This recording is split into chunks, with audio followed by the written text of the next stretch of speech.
Dans l'histoire de Tobie et de Sarah, il est très beau de voir comment l'ange Raphaël accompagne Tobie, comment il va découvrir la foi et le fiel dans le poisson des profondeurs, dans l'inconscient, et chercher dans ces profondeurs ce fiel, cette amertume avec laquelle il va pouvoir guérir, trouver le remède.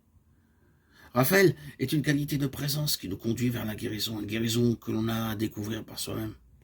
C'est celui qui nous accompagne dans notre chemin vers les profondeurs et vers le fiel quelquefois. C'est à partir de cette ombre acceptée, assumée, que peut-être nous nous transformerons, nous retrouverons la vision, la vue. Il y a aussi un mode de présence particulier pour chacun, l'ange gardien de la tradition. Je pense à Gita Malaz et au dialogue avec l'ange. Pour elle, c'est bien l'ange gardien qui est ici, très proche du maître intérieur. Cette qualité de présence va animer en nous ce que Jung a appelé le soi. À l'intérieur du moi, il y a une image structurante, un lieu de pensée, de présence qui peut être animé par l'ange. Quand on fait appel à son ange, on fait appel à une qualité de conscience, d'intelligence plus vaste que la nôtre.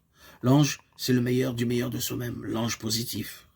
J'en ai parlé, mais il y a aussi l'ange négatif, qui est pire que le pire de soi-même.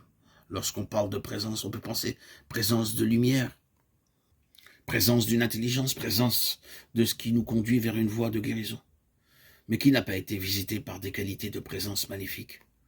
Au cœur de la dépression, lorsque nous ressentons la laine du néant, le dégoût, l'envie de tuer tout le monde, nous sommes là aussi visités par des esprits, par des présences. C'est psychophysique, il y a des effets dans le corps.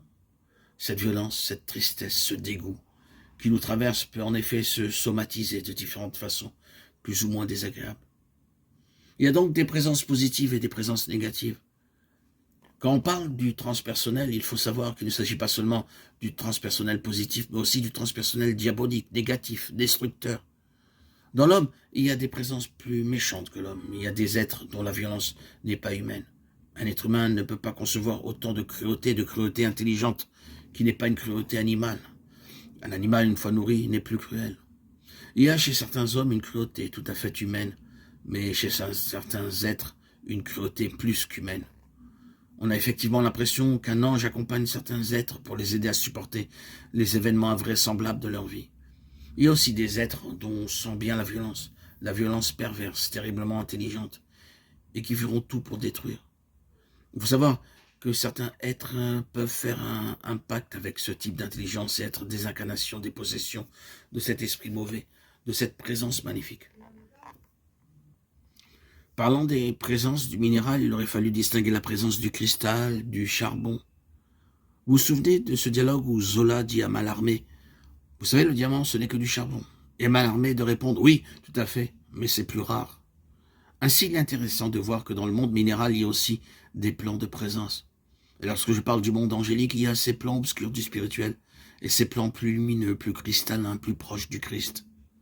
Qu'est-ce que la présence du Christ, de l'Emmanuel, du cristal, sinon cette présence de la lumière dans le charbon?